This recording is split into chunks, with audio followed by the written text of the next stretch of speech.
தமிழ் நெஞ்சங்களுக்கு அன்பு கலந்த வணக்கங்கள்.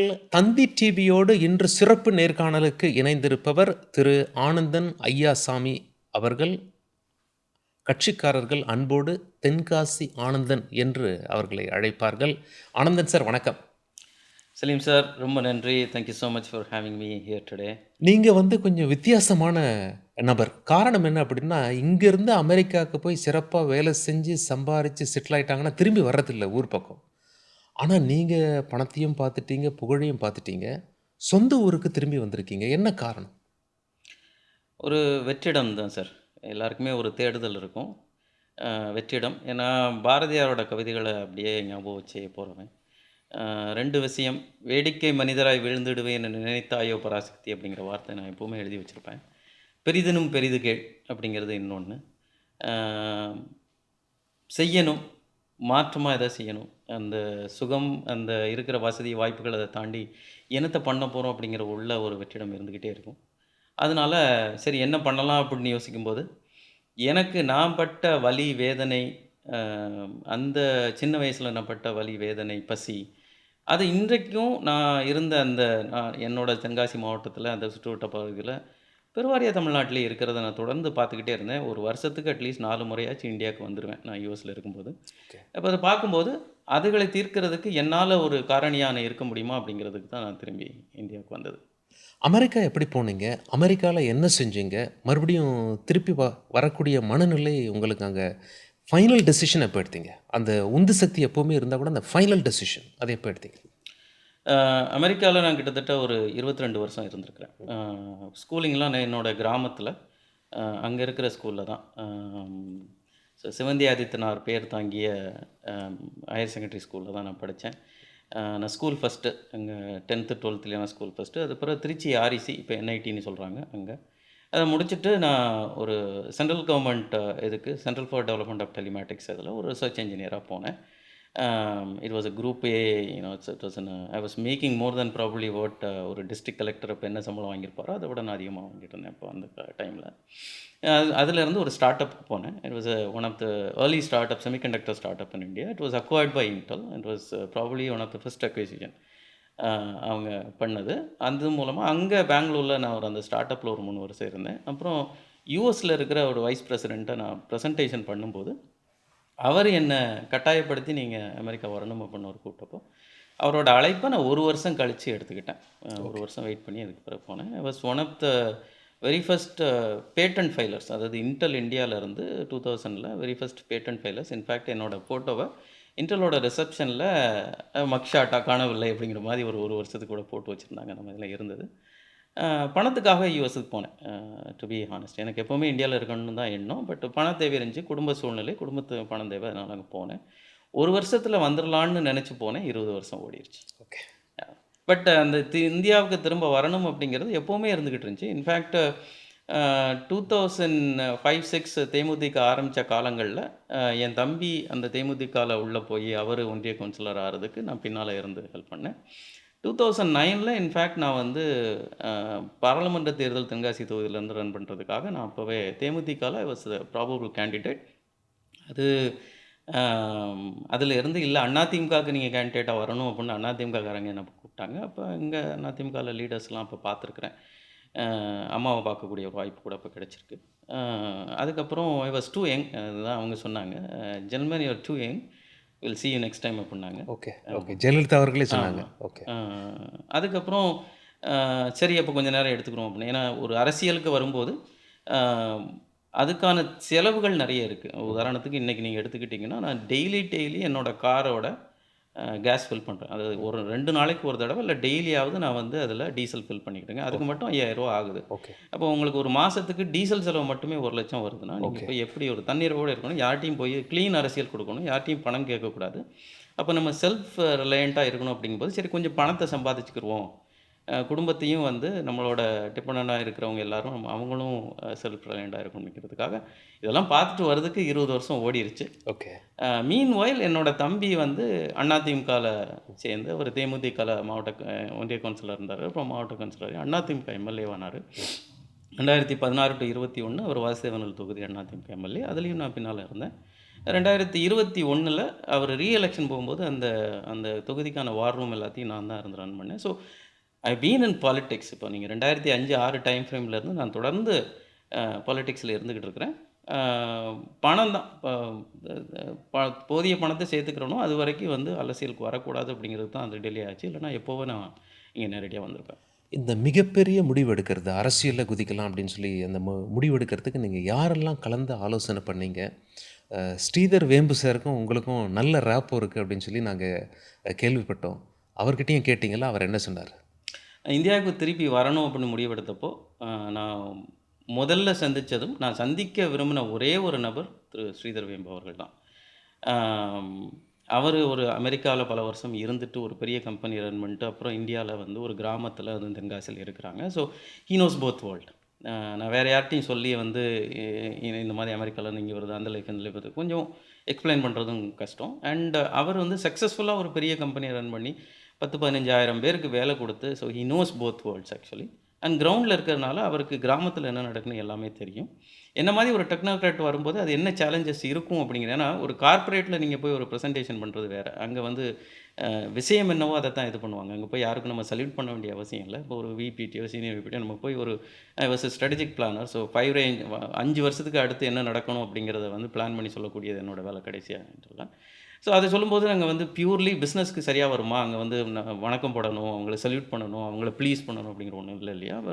அதுலேருந்து இந்த அரசியலுக்கு வரும்போது நான் அரசியல்வாதத்தையும் பார்த்துருக்குறேன். ஸோ இந்த இதில் எனக்கு செட் ஆகுமா, இது சரியாக வருமா, வர்றது உண்மையிலே தென்காசிக்கு இதாகுமா, தென்காசியோட வளர்ச்சிக்கு உதவியாக இருக்குமா அப்படிங்கிறத அவர்கிட்ட மட்டும்தான் கேட்கணும்னு நினச்சேன். அவரை மட்டும்தான் பார்த்தேன். நானும் அவரும் வந்து பொதுவாக அவர் எனக்கு அன்னைக்கு அவர் பிஸி மேன். அதனால் இனிஷியலி அவர் எனக்கு அன்னைக்கு கொடுத்த எனக்கு அப்பாயின்மெண்ட் வந்து 10 நிமிஷம். ஓ, ஓகே. அந்த 10 நிமிஷம் அன்னைக்கு மட்டும் 2 மணி நேரமாக போச்சு. அப்புறம் 3 நாள் தொடர்ந்து பேசணும். அவர் இஸ் வெரி கைண்ட். அவரோட வேலை எல்லாத்தையும் ஒதுக்கி வச்சுட்டு எனக்காக அடுத்த 2 நாளும் நான் கூடவே இருந்தேன், எல்லாத்தையும் பேசணும். I was fully convinced okay திரும்பி வரணும் அப்படின்னு. பட் அதுக்கப்புறமும் அவர் என்கிட்ட சொல்கிறது வந்து பொலிட்டிக்ஸை ஒதுக்கி வச்சுட்டு நீ டெக்னாலஜி வா, பிகாஸ் யுவர் செமிகண்டக்டர் இன்ஜினியர், இந்தியாவுக்கு செமிகண்டக்டர் எக்ஸ்பர்டீஸ் தேவை. இன்றைக்கி வரைக்கும் சொல்லிக்கிட்டு இருக்காங்க.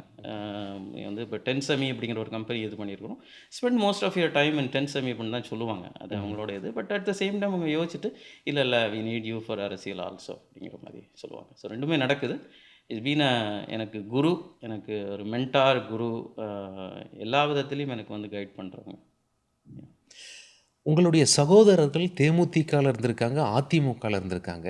நீங்க பாஜகவை சூஸ் பண்ண காரணம் என்ன? நாங்கள் பாரம்பரியமாக அதிமுக குடும்பம். அதாவது எம்ஜிஆர் கட்சி ஆரம்பித்த, புரட்சி தலைவர் கட்சி ஆரம்பித்த காலத்திலேருந்து எங்கள் குடும்பம் அந்த கிராமத்தில் வந்து பார்த்திங்கன்னா, அப்போது அதிமுக அப்படிங்கிறது ரொம்ப கம்மி. எங்கள் கிராமத்தில் வந்து காங்கிரஸும் கம்யூனிஸ்ட்டும் ஒரு பெரிய சண்டை போட்டு சிஆர்பிஎஃப் நிறுத்துகிற அளவுக்கு இருந்த ஒரு கிராமம். அதில் அதிமுகன்னு இருக்கிற சில குடும்பங்கள் தான். அதில் எங்கள் அப்பா அப்போ இருந்தது நிறைய டார்ச்சர்லாம் அனுபவிச்சிருக்கிறாங்க. இன்ஃபேக்ட் நான் 10 வயசு இருக்கும்போது எனக்கு வந்து நான் தூங்குறதுக்கு பாட்டே அந்த எம்ஜிஆர் பாட்டை கேட்டுட்டு தான் எங்கள் அப்பா என்னெல்லாம் தூங்க வச்சுருக்காங்க. ஆரம்பத்தில் அதிமுகவில் தான் இருந்தோம். சரி, அரசியலில் என்ட்ரு ஆகிறோம். ஒரு அதிமுக திமுக மாதிரி ஒரு கட்சியில் ஒரு கிளை செயலாளர் ஆகிறதுக்கு நீங்கள் ரொம்ப காலம் ஆகணும். அதனால் ஒரு புதுசாக ஒரு கட்சி வருது, மாற்றமாக வருது, அவர் அப்பீலிங்காக இருக்கார், அதனால ஓகே தேமுதிக போகலாம் அப்படின்னு போனது தான். அதில் இம்மீடியேட்டாக அங்கே வந்து வேறு ஏபிள் டு மக்களோட ஈஸியாக கனெக்ட் பண்ண முடிஞ்சு. அதனால் அப்போ வந்து தேமுதிகவுக்கு தமிழ்நாட்டில் ஒரு 13 கவுன்சிலர் ஜெயிச்சு வந்திருந்தாங்கன்னு நினைக்கிறேன், ஒன்றிய கவுன்சிலர். அதில் என் தம்பியும் ஒன்று. இன்ஃபேக்ட் அவர் தான் வந்து லார்ஜஸ்ட் ஓட் மார்ஜினில் ஜெயிச்சு வந்தார்னு நினைக்கிறேன். It was different electioneering strategy நாங்கள் யூஸ் பண்ணோம் அங்கே. அதுக்கு என்ன வந்துச்சு, but genuinely we were appealing to people. அதனால் இருந்துச்சு. அண்டு எனக்குமே இப்போ வந்து ஒரு மாற்றம். பட் எனக்கு அந்த டைமில் கூட நான் அம்மாவோட ஒரு பிக்கஸ்ட் ஃபேன். ஓகே. அது நிறைய பாடல்கள் கூட சொல்லியிருப்பேன். எம்ஜிஆர் ஜெயலலிதா பாடல்கள் வந்து அடிமைப்பெண் படத்துலேருந்து 1001 படத்துலேருந்து எல்லாத்தையும் பார்த்துருக்கேன். நான் ரொம்ப ரொம்ப ரொம்ப ஃபேன், அம்மாவோட பெரிய ஃபேன். அதனால் இட் வாஸ் வெரி நேச்சுரல். நான் திரும்பி வரும்போது அம்மா இருந்திருந்தாங்கன்னா நிச்சயமாக அதிமுகவில் தான் இருந்திருப்பேன். ஓகே. அம்மா இல்லை அப்போது ஒரு ஒரு ப்ரொக்ரெசிவ் பாலிட்டிக்ஸ் கொடுக்கணும், டெவலப்மெண்ட் ஓரியன்ட் பாலிட்டிக்ஸ் கொடுக்கணும் அப்படின்னா நேச்சுரலி அது வந்து வேறு ஈஸியாக சொல்லிடலாம். அந்த பிரைம் மினிஸ்டர் மோடி அப்படின்னு clean government, development oriented government, no nonsense government. அதனால் ரொம்ப ரொம்ப ஈஸி. அவரோட தலைமையை ஏற்று வந்தது தான். அம்மா இல்லை, பிரைம் மினிஸ்டர் மோடி மாதிரி ஒரு ஸ்ட்ராங்கான கவர்னன்ஸ், இங்கே ப்ரோக்ரெசிவ் லீடர்ஷிப் எல்லாம் சேர்த்து it was a natural choice பிஜேபிக்கு போகிறது. ஸோ நீங்கள் வந்து பாஜகவில் இணையணும் அப்படிங்கிற உங்கள் டெசிஷனை ஸ்ரீதர் வேம்பு ஆதரிச்சாரா? 100% ஆதரிச்சாங்க. பிகாஸ் ஸ்ரீதர் வேம்பு அவங்க வந்து மோடியோட கிரேட்டஸ்ட் ஃபேன். அவங்க அத ஓப்பனாவே சொல்லியிருக்கிறாங்க. ஓப்பனா நெறைய வாட்டி ட்வீட் பண்ணியிருக்காங்க. ஏன்னு கூட சொல்லியிருக்கிறாங்க. அதனால ஹி வாஸ் 200% அத வந்து சப்போர்ட் பண்ணாங்க. தென்காசியில நிறைய வேலை செஞ்சிருக்கீங்க. உங்களுடைய சகோதரர்களுக்கு அரசியல் ரீதியா வெற்றி பெற நீங்க உதவியிருக்கீங்க. நீங்களே கேண்டிடேட்டா நிப்பீங்க அப்படின்னு சொல்லி உங்களுடைய ஆதரவாளர்கள்லாம் எதிர்பார்த்தாங்க. ஆனா அது நடக்கல. காரணம் என்ன? கட்சி பல காரணங்களுக்காக அ சில நேரங்கள்ல சில முடிவு எடுக்குது. நமக்கு தெரிஞ்சத விட கட்சிக்கு நெறைய தெரிஞ்சிருக்கும். கட்சியோட சாதக பாதகம் அந்த சூழ்நிலைகள்ல ஒரு முடிவு எடுக்குறாங்க. அது ஒரு லாயல் காரியகர்த்தாவா கட்சி எடுக்கிற முடிவ நான் ஏத்துக்கிட்டு, இம்மீடியட்டா நான் களத்தில போய் வேலை செய்றேன். அதனால எனக்கு பொறுத்த மட்டும் அரசியல் அப்படிங்கிறது ஒரு மராத்தான். இது வந்து ஒரு எம்பி பதவிக்காகவோ, எம்எல்ஏ பதவிக்காக இங்க வரல. You want to be a change maker. அதனால அந்த சேஞ்ச் ஹேப்பன்ஸ் ஓவர் டைம். உங்களுக்கு 1 நாள்லயோ, 1 மாசத்துலயோ, 1 வருஷத்துலயோ நடக்க போறதில்ல. ஸோ அந்த இதுக்கு பார்த்தீங்கன்னா, எனக்கு கேண்டிடேட் நான் எதிர்பார்த்தது உண்மதான். எல்லாரும் எதிர்பார்த்தாங்க. அன்னைக்கு ட்வீட்ல நான் போட்டப்போ கிட்டத்தட்ட ஒரு 10,00,000 பேர் அத வந்து பார்த்துட்டு, அந்த என் ட்வீட்ட லைக் போட்டிருந்தாங்க. நான் வந்து தொடர்ந்து வேலை பார்ப்பேன் அப்படின்னு. வருத்தம் தான். இருந்தாலும் நான் வேலை பார்ப்பேன்னு சொன்னோம். 10,00,000 பேர் இம்மீடியட்டா ஒரு நாள்ல லைக் போடுறாங்க. அது மறுநாளே நீங்க பார்த்தீங்கன்னா, ஃப்ரீ நீட் கோச்சிங் வந்து லான்ச் பண்ணேன். கவர்மெண்ட் ஸ்கூல் பிள்ளைங்களுக்கு 100 பேரை செலக்ட் பண்ணி ஃப்ரீ லீட் கோச்சிங் லான்ச் பண்ணி இது எலெக்ஷன் நடந்துகிட்டு இருக்கும்போது. அதனால வேலைகள நம்ம விடல. அதே மாதிரி கட்சி குடுத்த வேலைகள இம்மீடியட்டா எடுத்து நான் வந்து பிரச்சாரத்துக்கும் போயிட்டேன். அது போய்க்கிட்டு இருக்கு. It's like I said it's a marathon. அ எதுவும் நடந்ததெல்லாம் நல்லதுக்கே, நடப்பது நல்லதாவே நடக்கும் அப்படின்னு நான் எடுத்துக்கிறேன். அவ்வளோ எதிர்பார்ப்போட வந்து உங்களுக்கு சீட்டு கிடைக்கல அப்படின்னும்போது, உங்களுடைய உள் மனசு எப்படி இருந்தது? கஷ்டமா இருந்துச்சு sir. I'll be very honest. ஏன்னா, இட்ஸ் நாட் என்னோட எதிர்பார்ப்பு இல்ல. நான் தொடர்ந்து மக்கள்ட்ட அந்த தென்காசி மாவட்டத்தில போனப்போ, நெறைய பேர் என்ட்ட சொன்னது, "யூ டிசப்பாயிண்டட் அஸ்" அப்டின்னாங்க. "நீங்க எங்கள ஏமாத்திட்டீங்க" அப்டின்னு தான் சொன்னாங்க. College students. ஏன்னா, அந்த மாவட்டத்தில ஒரு 13 காலேஜ் இருக்கு. ஒவ்வொரு காலேஜுக்கும் போய் நான் வந்து செமினார் நடத்தியிருக்கிறேன். சும்மா வந்து இப்போ மோட்டிவேஷனல் டாக்லாம் குடுக்கல. Skill development training. For example artificial intelligence, machine learning training, career coaching. எப்படி உங்களோட ரெஸ்யூமே எப்படி எழுதுது? லிங்க்டின்னா என்ன? எங்க வேலைய பார்க்கணும்? நீங்க எப்படி இன்டர்வியூக்கு ப்ரிப்பேர் ஆகணும்? அப்டின்னு ஒவ்வொரு காலேஜ்லயும் போய் பேசியிருக்கேன். அந்த ஸ்டூடண்ட்ஸ் என்ட்ட வந்து சொல்லியிருக்கிறாங்க. "நீங்க எங்கள ஏமாத்திட்டீங்கண்ணா" அப்டின்னாங்க. பெரிய சமுதாய தலைவர்கள், நீங்க ஒரு 2 சமுதாயத்தில 2 ஊர்ல பார்த்தீங்கன்னா, ஊர் தீர்மானம் போட்டிருந்தாங்க. அந்த ஊர் அவங்க இதுவரைக்கும் யாருக்குமே அந்த மாரி ஊர் தீர்மானம் போடல. அ இந்த முறை ஆனந்தனுக்கு வாக்களிக்கணும் அப்டின்னு ஊர் தீர்மானம். அது நான் சார்ந்த சமூகம் இல்ல. இன்னொரு ஜாதி இருக்கிற ஒரு ஒரு இதுல. அ சில ஊர்கள்ல வந்து 2 ஊர்ல கருப்பு கொடியே கட்டிட்டாங்க. நான் போய் உள்ள போய் அந்த கருப்பு கொடிய எடுக்க வச்சேன் ஆக்சுவலி. அதெல்லாம் நடந்துச்சு. ஸோ இது என்னோட ஏமாற்றம் இல்ல. ஜென்யூன்லி அவங்க அத சொல்லும்போது தான் எனக்கு வந்து கஷ்டமா இருந்துச்சு. நீங்க எங்கள ஏமாத்திட்டீங்க அப்படின்னு. நீங்க அ சீட்டு வாங்கியிருக்க வேண்டியது உங்க வேல. நீங்க யூ ஃபெயில்ட் ஆன் இட் அப்படின்னாங்க. அவங்களுடைய கருத்துல நியாயம் இருக்கிறதா நீங்க பார்க்குறீங்களா? மக்கள் கருத்துல என்னைக்குமே நியாயம் இருக்க தானே செய்யும். அதுல என்ன? ஜென்யூனா சொல்றாங்க, மனசார சொல்றாங்க. அதுல ஓகே. நான் இப்ப அவங்க கிட்ட சொல்றதெல்லாம், நம்ம வேலைய தொடர்ந்து செய்வோம். பொறுத்திருங்க. காலம் வரும். நீங்க உங்களுடைய சகோதரருடைய தேர்தலுக்கே வார் ரூம் அமைத்து செயல்பட்டவர். ஆமா. கண்டிப்பா உங்களுக்கு அந்த மாரி ஒரு வார் ரூம் அமைச்சிருப்பீங்க. பல்ஸ் பார்த்திருப்பீங்க. நிச்சயமா. உங்களுடைய ஆய்வு என்ன சொல்லுச்சு? உங்களுடைய வெற்றி வாய்ப்ப பொறுத்து? சார், என்னோட தம்பி 2021 எலக்ஷன் முடிஞ்சப்போ, நான் வந்து மதுரை ஏர்போர்ட்ல நான் யுஎஸ் கிளம்புறேன். மதுரை ஏர்போர்ட்ல வந்து என் தம்பிக்கு ஒரு பேப்பர பிரிண்ட் அவுட்டா தான் குடுக்குறேன். நம்ம வந்து 2350 ஓட்ல தோக்க போறோம் அப்படின்னு. ஐம் ஓ! சாரிடா. ஓ! ஓ! But this is what I think இது நடக்க போகுது. முன்னாடியே சொல்லிட்டீங்க. உங்க ஆமா. உங்க தம்பி ஏர்போர்ட்ல தோத்துருவாருன்னு குடுத்துட்டு சொல்லிட்டீங்க. போறேன். எலக்ஷன் முடிஞ்ச உடனே கவுண்டிங் 1 மாசம் கழிச்சு தான் நடந்துச்சு. அப்போ பார்த்தீங்கன்னா 21. இப்போ 2350 ஓட்ல தோக்க போறோம்னு. ரிசல்ட் வந்துச்சு 2359 ஓட்ல தோத்தது. 9 ஓட்டு தான் வித்தியாசம். நான் சொன்னதுக்கும் அதுக்கும். ஆல்மோஸ்ட் 99.99% நீங்க ஆமா. சொன்னது வந்திருக்கு. அதுக்கு அது வந்து அது மட்டும் இல்ல.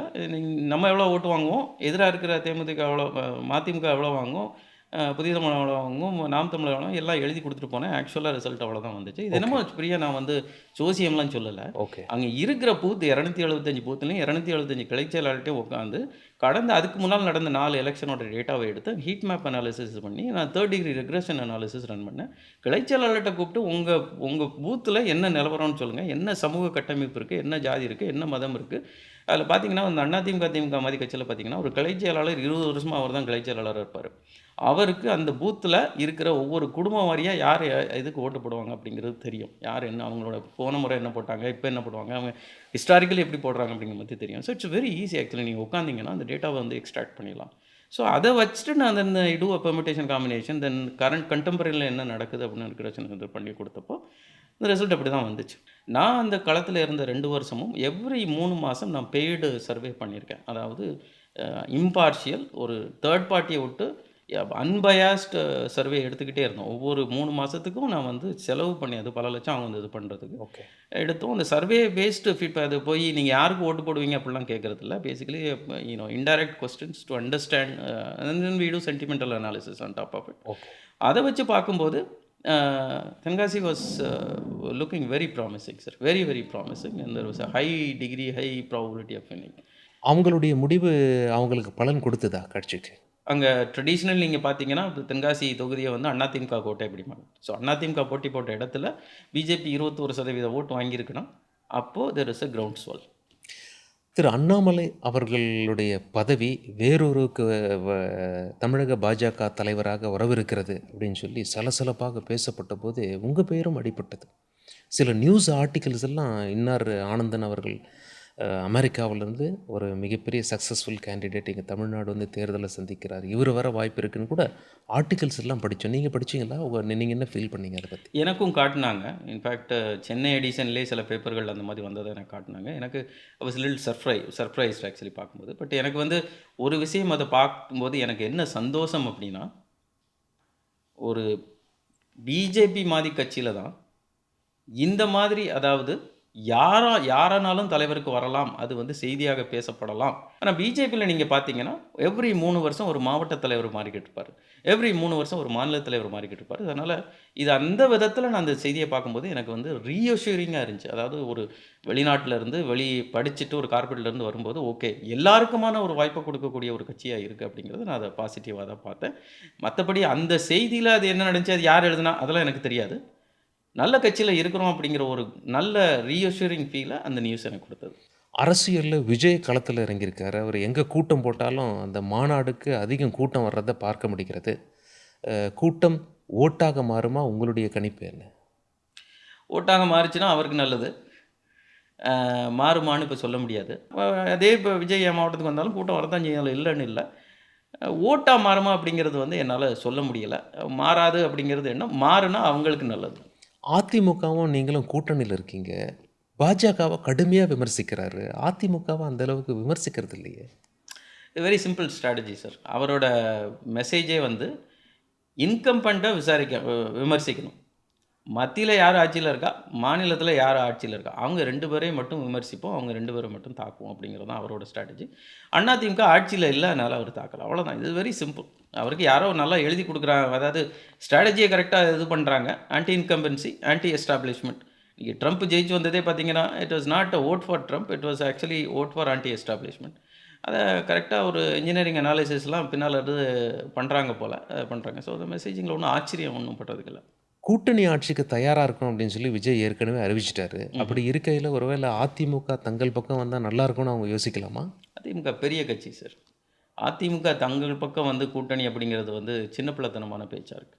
நீங்க சும்மா அது படுத்து இருந்தாலும் அது யானை உயரம் குதிரையோட அதிகமா தான் சார் இருக்கும். யாருடைய வாக்கு வங்கியை விஜய் சேதப்படுத்துவார்? ஆம், சார் இந்த க்ரௌட வச்சு பார்க்கும்போது, உங்களுக்கு தமிழ்நாட்டில 1/3 of the voters are below 32 or 33 age. அந்த க்ரௌட்ல பார்க்கும்போது எல்லாமே அந்த மாரி தான் இருக்கிறாங்க. ஸோ யூத் அட்ராக்ட் பண்றாரு அப்படின்னு தெரியுது. இந்த கூட்டங்கள வச்சு அத்தனை பேர் ஓட்டு போடுவாங்க. நீங்க ஒரு இத பார்க்கணும். பொதுவா எலக்ஷன் பார்த்தீங்கன்னா, ஒரு தொகுதியில 70, 73, 72% வோட்டிங் டர்ன் அவுட் இருக்கும். அதில இந்த யூத் அது பிட்வீன் 18 டூ 32 பார்த்தீங்கன்னா, அந்த 73% இவங்க ஒரு 60% தான் ஓட்டு போடுவாங்க. மீதி அவங்கலாம் பார்த்து அன்னைக்கு லீவு ஜாலியா இதுக்கு போலாம். எங்கேயாச்சும் பிக்னிக் போலாம், இல்ல மூவி பார்க்கலாம், இல்ல ஏதாச்சும் பண்ணலாம், அவுட்டிங் போலாம் பண்ணி இருக்கிற கிரவுட் தான். அ அதனால அந்த யூத் ஓட்டு தான் இவருக்கு வந்து இன்னைக்கு இதா வருதா எனக்கு தெரியுது. எந்த விதத்தில எது எப்படி பார்த்தாலுமே ஹிஸ்டாரிக்கலி அவங்கலாம் ஐடென்டிஃபைட் அஸ் திமுக ஓட்டு ஆர் திமுக கூட்டணியில இருக்கிற ஓட்டு. அப்ப நிச்சயமாக அவர் திமுக ஓட்ட தான் பிரிக்கிறார். சரி, இப்போ அப்படியே நம்ம லோக்கல் பாலிட்டிக்ஸ்லேருந்து அப்படியே கொஞ்சம் இன்டர்நேஷ்னல் பக்கம் போவோம். ஏன்னா நீங்கள் அமெரிக்காவில் இருந்தவர், அந்த பாலிட்டிக்ஸை பற்றி நல்லா தெரிஞ்சவர், பிஸ்னஸ் பற்றியும் தெரிஞ்சவர். அமெரிக்காவில் ட்ரம்ப் நம்ம மேலே சமீபத்தில் கோவத்தில் இருக்கார். 25% வரி போட்டார் இந்தியாவிலேருந்து வரக்கூடிய பொருட்களுக்கு. அதை உடனே 50%ஆக மாற்றினார். திருப்பூரில் நிறைய பேர் வேலை இழந்திருக்காங்க. பல கோடி ரூபாய் பிஸ்னஸ் லாஸ். இதெல்லாம் நீங்கள் எப்படி பார்க்குறீங்க? சார் அவர் வந்து இந்தியாவை டார்கெட் பண்ணி, இந்தியா அதுவும் திருப்பூர்ல இருக்கவங்களுக்கு இது பிரச்சனைய கொண்டு வரணும் அப்படிங்கிறதெல்லாம் அவரோட நோக்கம் கிடையாது ஆக்சுவலி. நம்மளுக்கு யுஎஸ் வந்து இப்ப யுஎஸ்‌க்கு இந்தியாவுக்கும் இம்போர்ட், எக்ஸ்போர்ட் பார்த்தீங்கன்னா, US is our largest export partner. நம்மளுடைய எக்ஸ்போர்ட்லயே வந்து அதிகமா எங்க எக்ஸ்போர்ட் பண்றோம் அப்படின்னா யுஎஸ். பட் நம்ம வந்து நம்மளோட எக்ஸ்போர்ட்ட விட யுஎஸோட இம்போர்ட் கம்மியா தான் இருக்கு. நம்ம இம்போர்ட் டாக்ஸ் வந்து போட்டிருக்கிறோம். அவரு இப்போ இதில வந்து இன்னைக்கு நடக்கிற விஷயம் இல்ல. இது லாங்கவிட்டில எப்படி இருக்கும் அப்படிங்கிறது ஒரு விஷயம். இப்ப நீங்க ஆடைகள் அப்படின்னு பார்த்தீங்கன்னா, நம்ம பண்ற லார்ஜஸ்ட் எக்ஸ்போர்ட்ல ஆடைகள் வந்து த ஃப the the contribution of Tiruppur இது வந்து கம்மி தான் யுஎஸ்‌க்கு போறதுல. அதனால பெரிய நம்மளுக்கு of course it has an impact. நீங்க ஓவரால் எடுத்து பார்த்தீங்கன்னா, அதில வந்து நம்மளுக்கு இந்த 25-50 இந்த மாரி போறதுனால, it may affect our GDP itself by about 0.5 to 0.6%. அது உண்மதான். அது வேலைவாய்ப்புகள் இதுன்னா. பட் ஐ டோன்ட் திங்க் அவர் பண்ற இந்த கிம்மிக் வந்து இந்தியாவ டார்கெட் பண்ணது இல்ல. He is targeting entire developing world. Brazil target பண்றாரு. சைனா இது பண்றாரு. அதனால எல்லாரையும் டார்கெட் பண்ணது. I don't think it is anything specific to India. And after of late I think அவரோட அட்மினிஸ்ட்ரேஷன் அவருக்கு கரெக்ட்டா சொல்றாங்க. He comes to a realization that இந்தியாட்ட பர்ச்சுக்கிட்டா இந்தியாவோட ட்ரேட் இது வந்துச்சுன்னா, அது யுஎஸ்‌க்கு தான் பாதிப்பு அப்படிங்கிறது அவங்களுக்கு தெரிய வருது. ஏன்னா, இப்ப நீங்க உங்களுக்கு அந்த டரிஃப்ல பார்த்தீங்கன்னா, எலக்ட்ரானிக் மேனுஃபேக்சரிங், எலக்ட்ரானிக் குட்ஸ், சாஃப்ட்வேர்லாம் எக்ஸ்க்ளூடட். இன்னைக்கு யுஎஸ்ல நீங்க ஸ்டாக் எக்ஸ்சேஞ்சா இருக்கட்டும், யுஎஸோட மெயின் பேங்க்ஸா இருக்கட்டும், யுஎஸோட மெர்ச்சன்டைஸ் ஆப்பரேஷனா இருக்கட்டும், யுஎஸோட எந்த மேஜர் பேங்க்ஸ், மேஜர் ரீட்டெயில்ஸ் எல்லாத்துக்குமே அண்ட் அவங்களோட எனர்ஜி செக்டார் இருக்கட்டும், ஹெல்த் கேர் செக்டரா இருக்கட்டும், இன்சூரன்ஸ் இதா இருக்கட்டும், எல்லாத்துக்குமே இட்ஸ் நாட் தட் இங்கேருந்து நம்ம சாஃப்ட்வேர் இன்ஜினியர் அமெரிக்காவ அனுப்பி அங்க அவங்க சர்வீஸ் பண்ணிக்கிறாங்கன்னு இல்ல. அதுக்கான கோடுகள் இங்க இன்னைக்கு இந்தியாவுல எழுதப்படுது. ஸோ, ஆக்சுவலி நம்ம பிரைம் மினிஸ்டர் நெனைச்சாருன்னா, ஒரு நாள்ல இந்தியாவிலேருந்து ஒரு கோடு கூட இனிமே யுஎஸ்‌க்கு போகாது அப்புட்ன்னா, அவங்களோட economy backbone, infrastructure backbone will come to a standstill. நம்மளால அவங்களோட ஆப்பரேஷன இம்மீடியேட்டா நிறுத்த முடியும். அந்த பவர் நம்மட்ட இருக்கு. அது அவங்களுக்கு இப்போ புரிய ஆரம்பிக்குது. அதனால தான் திரும்ப நெகோசியேஷன் வராங்க.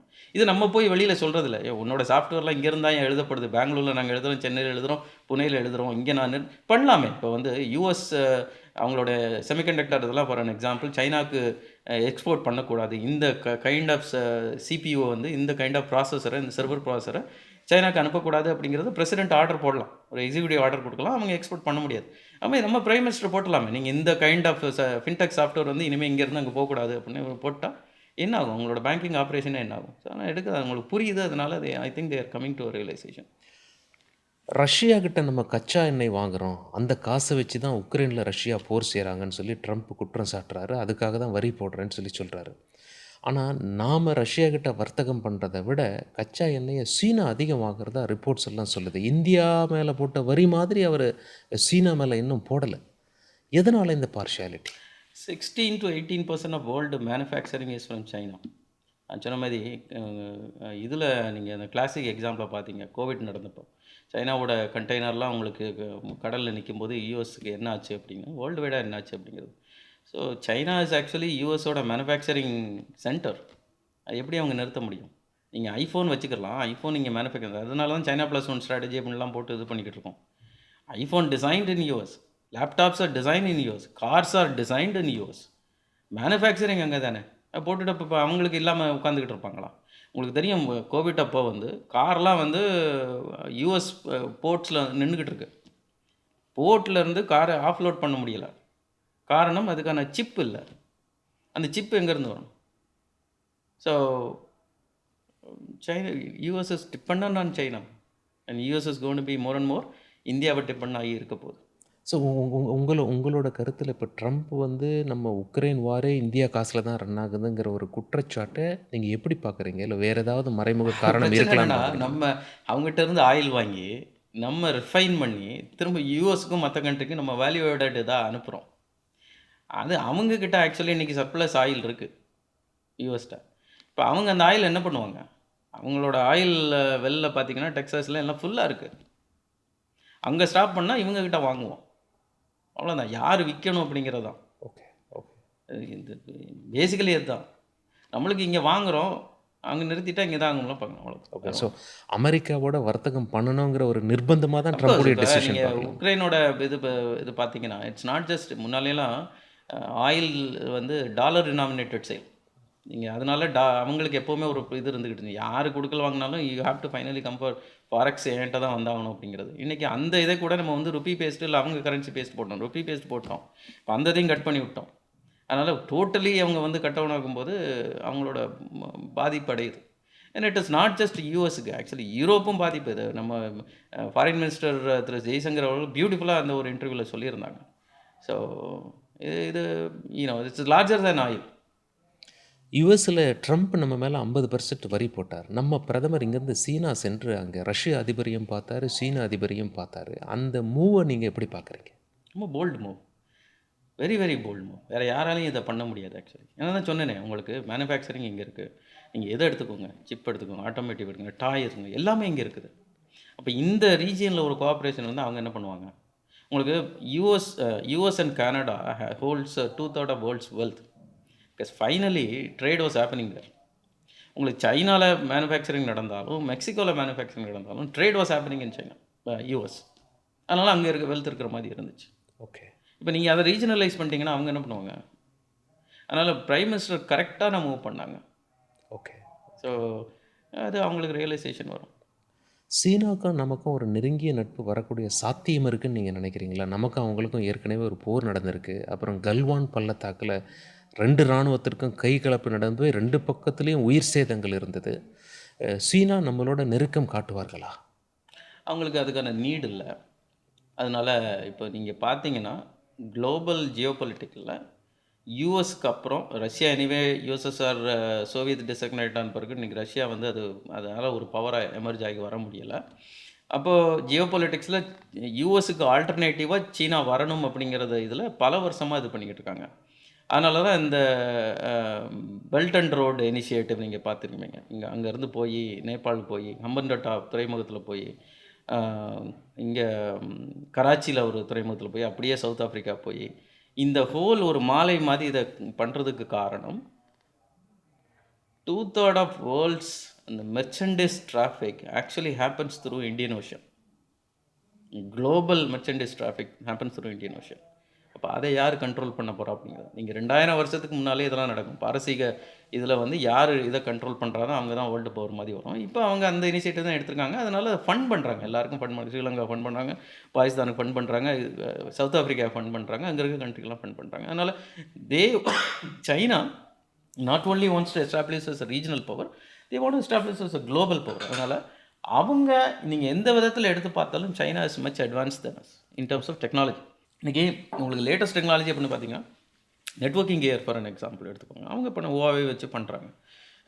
இன்றைக்கி Huawei announced their own CPU actually for an example.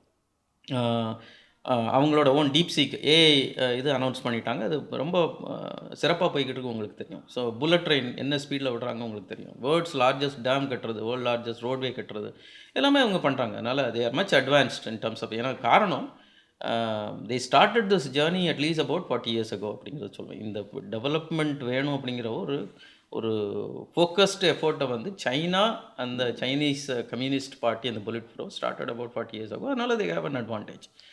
இந்தியாவோட நட்பு பாராட்டுவாங்களா? அதுக்கான கட்டாயமாக பாராட்டுவாங்க. நம்மளை இந்தியாவை எதிரியாக பார்க்கக்கூடிய அவசியம் சைனாக்கு இல்லை. ஓகே. எந்த ஒரு அவசியமும் இல்லை. ஏன்னா சைனாக்கு வந்து இப்போ லேண்டு வேணும். இப்போ நீங்கள் அந்த பள்ளத்தாக்கில் நடந்த பிரச்சனையை அதை சொல்கிறீங்க.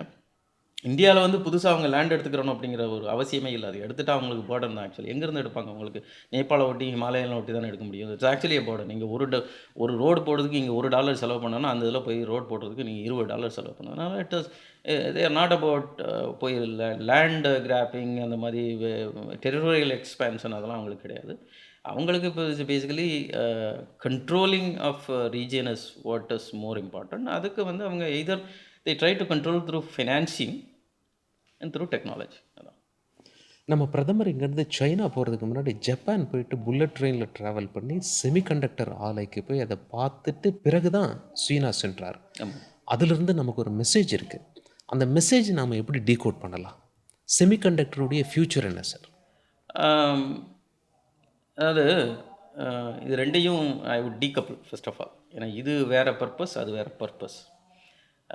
Semiconductor is very very very important. இந்தியாவுக்கு மட்டுமில்லை, உலகத்தில் இருக்க எல்லா நாட்டுக்குமே. அது வந்து இப்போ எப்படி ஒரு 20 வருஷத்துக்கு முன்னால் ஆயில் தான் கரன்சி அப்படின்னு வச்சுருந்தாங்களோ, semiconductor is the new oil. அது இல்லாமல் இங்கே எதுவுமே நடக்க போகிறதில்ல. செமிகண்டக்டர் இல்லாமல் உலகம் இயங்க போகிறதில்ல. அதை அதோட டாமினன்ஸ் அப்படிங்கிறது என்னென்னு பார்த்தீங்கன்னா, it is not about just அதை சப்ளைங், அதனால் வந்து ரெவன்யூ வர்றது இல்லை.